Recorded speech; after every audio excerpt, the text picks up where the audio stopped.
Hi everyone, welcome to my March TBR. So today I'm going to be picking 2 TBR prompt cards, and then I have 9 books that I've set aside for my March TBR already. I have romance, mystery / thriller, fantasy, and nonfiction. So I'm first going to pick out the 2 TBR prompt cards, which are in here as always. So I'm just going to pull out the cards and I'll shuffle them. Okay, so I'm just going to shuffle them and then I'll pick one off the top. So we'll go with this one. And this one says, choose a book with a found family trope.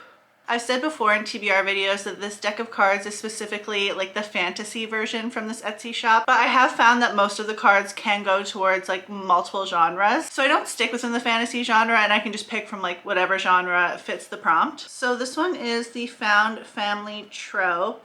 I'm trying to think of one. Okay, so I have an idea for one, but I'm not sure if it's found family, so I'm just gonna quickly check. Okay, so I was checking if the Atlas 6 was found family, and it's definitely not according to the search results, so I'm gonna just keep looking. Okay, so I finally found one. I was looking for quite a bit, but I ended up picking Hellbent, which is the sequel to Ninth House. Ninth House is like the epitome of found family, in my opinion, especially because our main character came from really not having anyone in her life to then having this like group of people. So I'm gonna go with Hellbent, and this way I can finish off the duology as well, so I can mark it off on my like series tracker in my reading journal. I'm not gonna go into the synopsis for this one because it's the sequel, but in Ninth House we have our main character Alex, and she can see ghosts, and she's recruited to Yale to be part of one of the secret societies. The secret society that she is recruited into actually kind of governs all the other secret societies. However, there's a lot going on within the secret societies. There's also a ton of like magical stuff going on. I loved Ninth House. It's very like dark academia, magical realism. So I am excited to get to Hellbent. Okay, so now for the second and last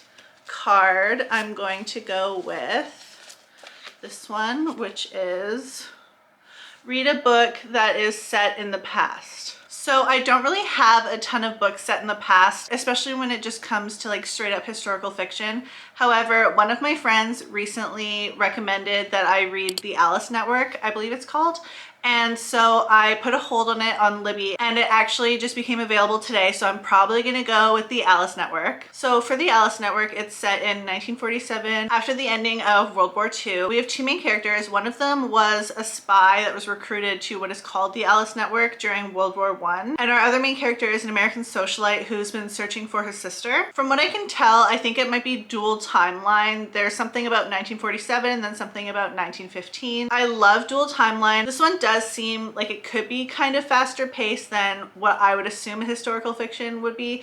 I don't think I've ever really read like a typical historical fiction before. So I'm going to this with an open mind. I'm a little nervous and hesitant just because it's so out of my comfort zone, but I'm definitely willing to give this one a chance. So now for the TBR that I already like preset, and I believe there's 9 books on this TBR. So for romance, I'm going to start with Unloved, and this one is the sequel to Unsteady. And these are college hockey romances, which I have discovered I absolutely love. I discovered this during Icebreaker and that series, so I'm kind of just like delving into the genre. So for Unloved, I believe that these 2 are interconnected standalones. I don't know how many are going to be in the series, but they are interconnected standalones. This one is based around our main character Freddie, and we see him in the first one as he's friends with Reese, who's the main character in Unsteady. And in this one, Freddie is having a really hard time with his classes. He's dyslexic. He has ADHD. He's kind of just having a lot of trouble with his classes. So he needs a tutor. And so we have our other main character, Ro. And she is the best friend of the female main character from the first one. So we've already kind of gotten a glimpse into Freddie and Ro. And so this is their book together. I'm really looking forward to this one because I enjoyed Unsteady a lot. And again, like I said, I'm really enjoying the college hockey romance genre. Like I also just read Spiral, which is the sequel to Collide. And that's another college hockey romance. And then obviously the series that starts with Icebreaker, so I'm really looking forward to continuing with this one. And the next one I have for romance is called Kiss Me Maybe, and this is the sequel to another interconnected standalone series that started with The Next Best Fling, which I read last year and I absolutely loved, so I'm really looking forward to this one. This one comes out in May, but I have a digital arc of it, and I'm actually just like so excited to get into this one. So for this we have our main character Angela, and she's a librarian. She's kind of a late bloomer, and she just went viral for coming out. She kind of needs some help with dating. So she asked her unrequited love for the last 5 years, Crystal, to help her out and kind of just figure things out. Crystal isn't convinced that she's capable of love. Angela's obviously going through her own things, and I think that those two are really going to help each other kind of figure themselves out as well as getting to know each other better, and I can't wait for this. Also, the cover is gorgeous. Next, I'm going to move on to thriller and mystery. For this one, I have two. I have one that's a thriller and one that's a mystery. So the first one I have is the Meadowbrook Murders. In this one, we have two main characters, Amy and Sarah. They are best friends. They go to this private school in Connecticut. They party a lot, and I'm imagining kind of like Gossip Girl set in Connecticut. However, one night at a party, Sarah and her boyfriend are like brutally unalived, and I believe Amy is like the main suspect. However, then comes Liz, and she's the editor of the school newspaper, and she does not believe that Amy is the culprit. So I think they start to kind of like work together to figure out who actually did it, what happened, why. So I love a YA thriller. I find them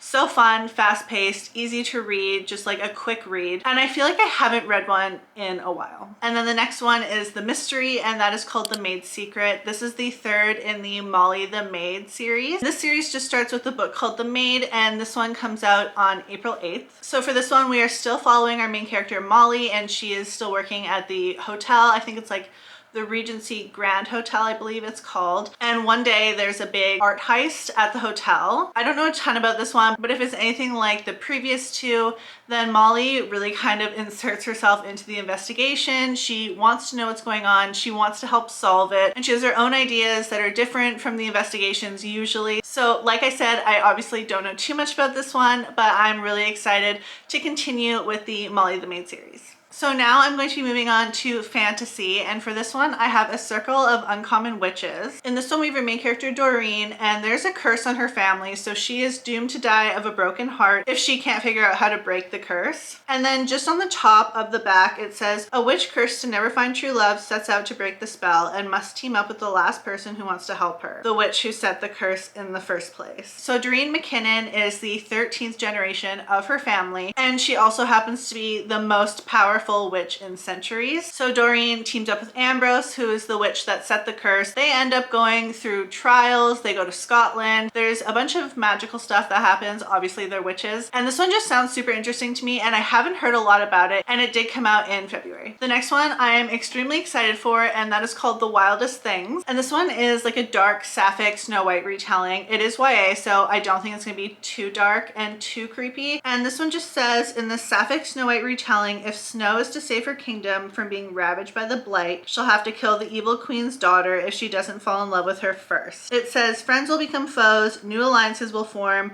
and the queen with the blood red lips will stop at nothing to seize her power as well as her heart. So this one sounds right up my alley. It sounds amazing. There are a lot of aspects to this one that I absolutely love, and the cover is just like absolutely gorgeous. I'm obsessed with it. So yes, that is The Wildest Things. For my February TBR, I said that I was starting an ACOTAR reread of the whole series with one of my friends. So we did end up reading ACOTAR, and then we also read the second and the third and the novella. So now we are on to A Court of Silver Flames. I love A Court of Silver Flames. I am a Nesta girly through and through. I will defend her to the death.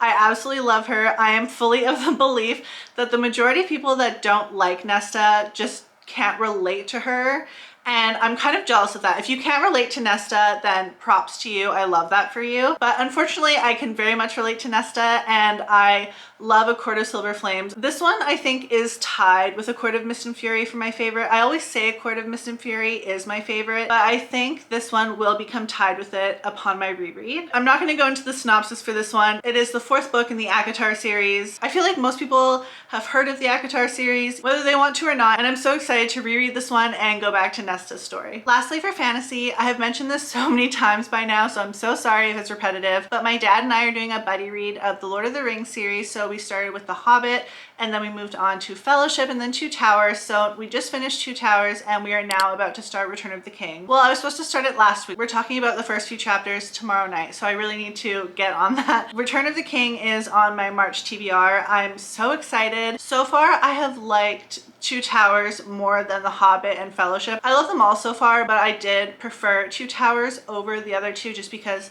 There was more action, it was more dramatic, it was less slow. So I'm really looking forward to finishing up the main trilogy with Return of the King. And then next I have my one nonfiction, and that is Slayer's Every One of Us. And this is a memoir that is co-written by two co-hosts, a Buffy the Vampire Slayer rewatch podcast, and their names are Kristen Russo and Jenny Owen Youngs. I believe Jenny Owen Youngs is like a famous songwriter, I believe. I'm not sure. My friend told me that she is, and I trust her. This one just says a memoir reflecting on heartbreak, perseverance, and life lessons learned from Buffy the Vampire Slayer from the host of the hit podcast Buffering the Vampire Slayer. And this one, the co-hosts and co-writers were at one point in a relationship. They started the podcast, then they got married, and I believe their podcast is still going, but at some point they got divorced, but they kept going with the podcast, and we're just trying to kind of figure life out. They're both remarried, and I believe one of them has a kid. I have not read anything really similar to this one, and I have seen, I believe, the first 3 seasons of Buffy, but also just like this cover is so cool. I absolutely love it. This one also isn't too long, and I think it's just gonna be like a perfect, nice nonfiction to read. So that is my March TBR. I'm really looking forward to all the books that I have picked out. I'm also very excited for the 2 that I got from the TBR prompt cards. So just to quickly recap the books that I have on the TBR. So for the Found Family prompt, I have Hellbent. For the Set in the Past prompt, I have The Alice Network. Then I have Unloved, Kiss Me Maybe, The Meadowbrook Murders, The Main Secret, A Circle of Uncommon Witches, The Wildest Things, A Court of Silver Flames, Return of the King, and then lastly I have Slayer's Every One of Us.